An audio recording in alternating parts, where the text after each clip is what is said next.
wanted to make a video about how to pressure can, just the basics. Obviously you would read your recipes and your instructions for your specific canner and your specific food that you're going to make, but I was super intimidated when I first decided to try this, and I know a lot of other people probably are too.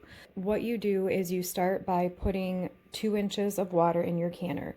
Now for pressure canning it's different. When you are water bath canning, they want 1 inch of water above the top of your jars. That's not the case for pressure canning. It says start with 2 inches of water in your canner.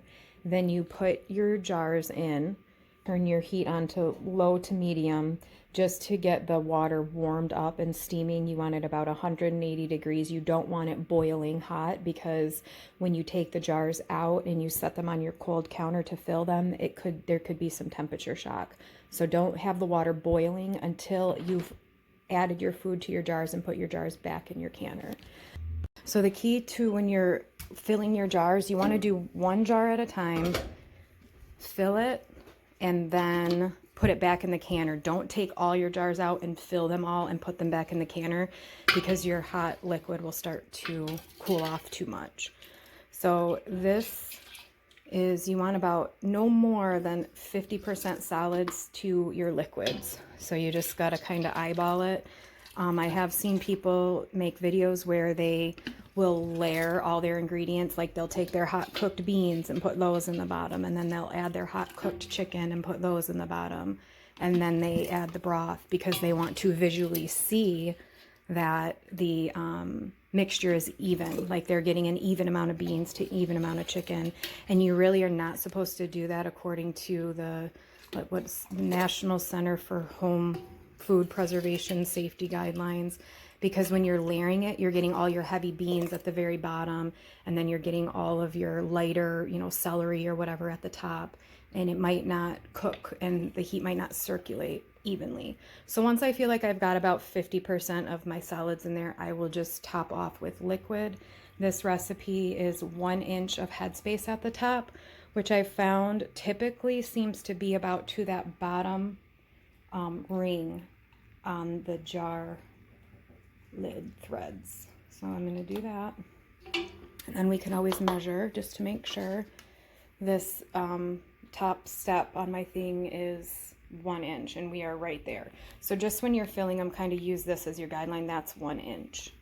And then you're going to put, you can reuse the rings, but you want to have a new lid on there, because if the ring has already been used, the gummy stuff in there can break down and it might not seal very good. So it's worth the cost. Just buy a new one. And once you're filled up, you're going to do finger tight, and then we'll go back in our canner. And just remember not to take out all your jars and fill them all at the same time. You want a hot jar out and a hot jar in.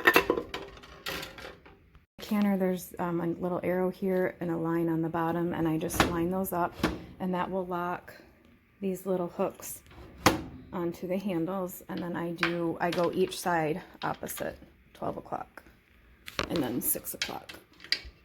And I tighten them down. And once you got your lid secure, you go ahead and turn your heat up.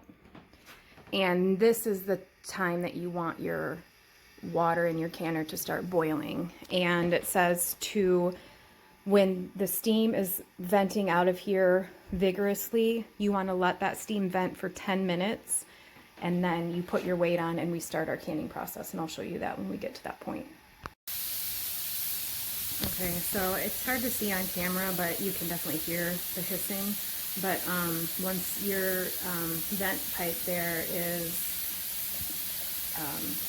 throwing out steam consistently, you will start timing 10 minutes from this point, not the point you turn the heat up from the... Okay, so this is our weight. It's got 5, 10, and 15 pounds. My recipe calls to be processed at 10 pounds. So you find your 10, you see there's a little hole there. That's what you're going to put on your steam pipe. And use a hot pad so you don't burn yourself with the steam. Once that's on, do not start your processing time. We have to get our little weight to be jiggling 2 to 3 times per minute. If you start your processing time the moment you put your weight on, you're shortcutting yourself, because this right now does not count as proper processing because our pressure hasn't built up enough to push our weight up. So it's not up to 10 pounds yet. When we get to that point, I will show a video. Sometimes it takes me 5 to 10 minutes to get it balanced properly. Like that's a good jiggle right there. So you'd probably want something like that every 20 seconds or so. Once you get there, that is the point at which you start your processing time. Because if you do it too early, you haven't got up to the proper temperature yet. So we'll give it one more time to just make sure. Okay, so it's been 45 seconds. We've had 2 good jiggles. I'd say we're there. The last step in the process is to, once you've loaded your canner, you've vented your steam for 10 minutes, you put your weight on and got your weight rocking at the appropriate time intervals, and you've processed your food for the stated amount of time, you remove it from the heat and you have to let it come down naturally to 0 pressure before you open the canner.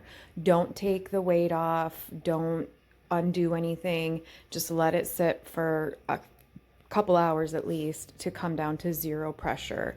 And if you're not sure if it is, one way you can do that, if you have a dial gauge, you can look at it and it, you know, when it comes to 0. This may not be accurate though, so don't rely on it for your actual processing pressure. If you don't have this, another thing you could do is just gently lift this up quickly, and if you still get a burst of steam or hissing, you're not down to 0 pressure yet. And then you go ahead and open it and remove your jars, and then set them on the counter. You have 24 hours to make sure that they seal. If they don't seal, but they have been processed properly, you can put a new lid on and reprocess, but you do have to process for the whole entire time. You have to start again. So if it said 90 minutes the first time, you still have to do 90 minutes. Hold on one second. Also, if you forget an ingredient, let's say you were supposed to put lemon juice in to increase acidity and you forgot, you have 2 hours from the time that you take them out to open them up, add your extra ingredient that you were missing, and then reprocess again for the same amount of time. Another thing, oh, I forgot to mention too, and I do forget to do this a lot, you're supposed to debubble. So when I'm doing it, I put this in there and mix it around before you put your lids on. And you're also supposed to wipe the rims, which I forget as well. I guess if you forget to do that, just be extra careful to make sure that they seal. A few other considerations I've learned is that you cannot pressure can, well, you can't even water bath can. You cannot can dairy products, fats like butter, oils, things like that. You can use a little bit if you're cooking an ingredient like browning chicken, you can have a little bit of oil there, but you can't can fats and oils. You can't can dairy products, and you can't use thickeners because it will mess with the heat penetration. If you get this white stuff, that's just deposits from your water or the inside of the canner. It's absolutely nothing to worry about. Another thing is, if you're high altitude, look at your recipe, look at your guidelines. You might need to increase your pressure or your processing time. And the last thing is, all low acid foods have to be pressure canned. So basically anything that's not a fruit, and there might be some fruits that are that do need to be pressure canned. I'm not sure, but I just know that anything that's not a fruit is essentially low acid. All the vegetables, all the meats, they have to be pressure canned because they have to get up to 240 degrees. You can't do that in a water bath canner. Water only boils at 212 degrees. I know some people say, well, I just water bath it for 12 hours.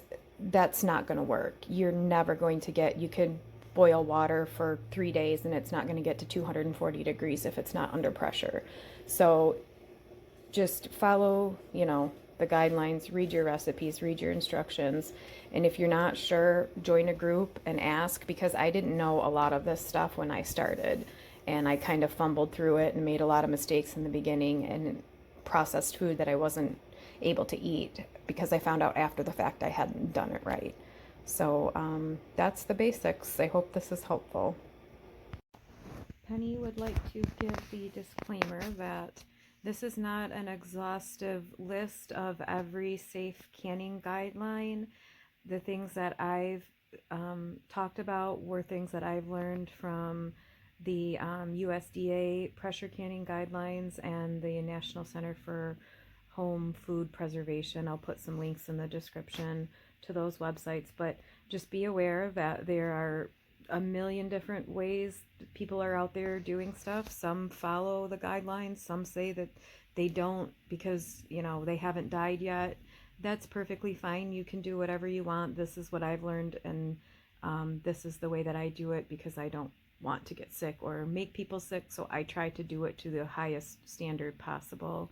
But if I've forgotten something, if I've omitted something, if I misstated something, put it in a comment. I'm more than open to constructive criticism because I like to learn and improve my own process. But I just thought, you know, I would do a little beginner video to show the basics. So have fun. Do your own research.